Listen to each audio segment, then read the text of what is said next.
para aprofundar, detalhar e comentar o assunto, os impactos do projeto para a população. A gente conversa ao vivo aqui no estúdio do Jornal da Itatiaia com um advogado especialista em direito tributário, professor em cursos de especialização e pós-graduação e diretor da Comissão de Direito Tributário da OAB Minas, a Ordem dos Advogados do Brasil, Seção Minas Gerais, Carlos Alberto Moreira Alves. Doutor Carlos, bom dia, obrigado pela presença. Bom dia. Bem-vindo ao Jornal da Itatiaia, bom dia. Inicialmente, doutor, essa isenção, ela atinge quem? É quem tem carteira assinada, o CLT, o servidor público, o autônomo, o microempreendedor individual, o empresário que recebe dividendos das empresas? Essa isenção, ela atinge toda pessoa física que tem uma receita declarada na faixa de 5 mil até os 7.350, né? Até R$5.000 com a isenção total, com a redução progressiva, zerando quem recebe 7.350. Mas toda pessoa física que tem uma renda formal nesse montante, ela vai ser afetada.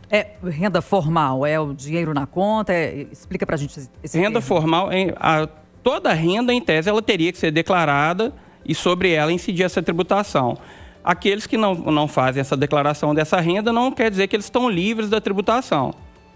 Quer dizer que eles estão afastados da fiscalização.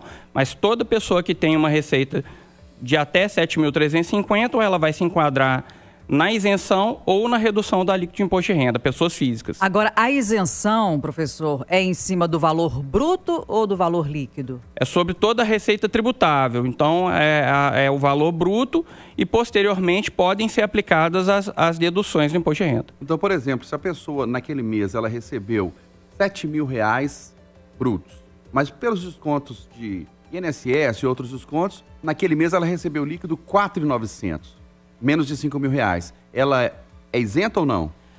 Se nessas deduções tiverem sido considerados os valores passíveis de extração da base do imposto de renda, então não vai ser considerado. Porque quando a gente fala muitas vezes receita bruta ou receita líquida, a pessoa entende que todos aqueles descontos que a ela seriam aplicáveis, não, mas são apenas os descontos dedutíveis. Por exemplo, pensão alimentícia, contribuição para a Previdência, esse tipo de desconto é considerado, então eu vou considerar nesse sentido a receita líquida. Professor Carlos Alberto, ontem teve uma votação, embora o debate tenha sido intenso, né, ele já venha se arrastando há um bom tempo.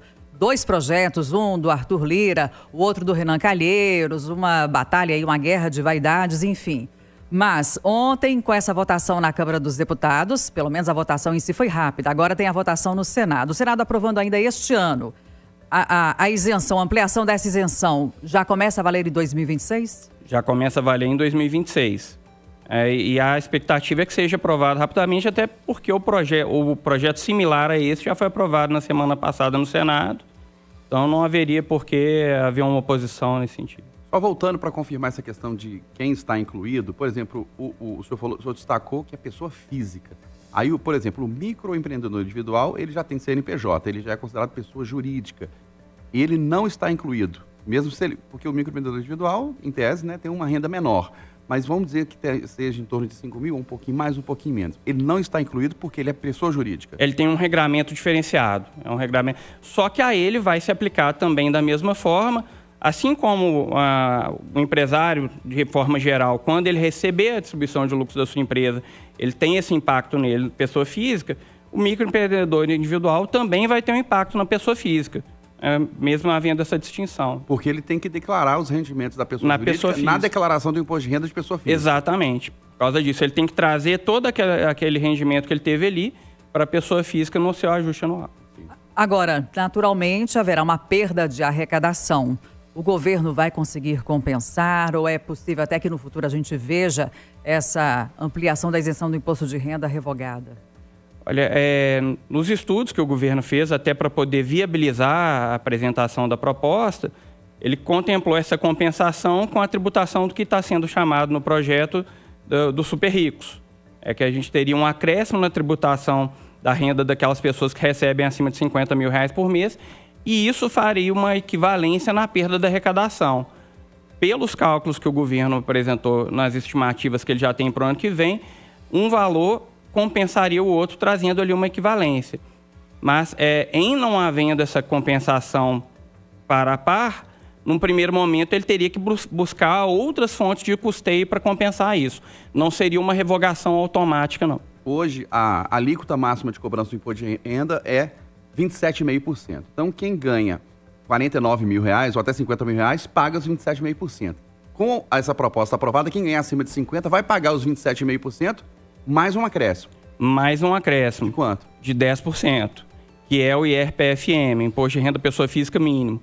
Só que a própria lei, ela traz, em certa parte, uma estrutura um pouco complexa de ajuste para evitar uma extrapolação excessiva desse montante. Vai haver uma oneração maior para essas pessoas, mas ele tem algumas regras de compensação também. Quem são os super ricos hoje? Segundo o texto da lei, seriam todas aquelas pessoas que têm uma renda acima de R$50 mil mensais. No Brasil, isso é uma parcela mínima da população, né? Menos de 5% da população. Na sua maioria, empresários, investidores, atletas. E com esse acréscimo de 10%, em tese, na prática, quem ganha acima de R$50 mil vai pagar no imposto de renda de 37,5%, os 27,5% mais esses 10% que você falou? Sim, em tese seria isso. As consequências para a economia, de um modo geral, como é que o senhor avalia?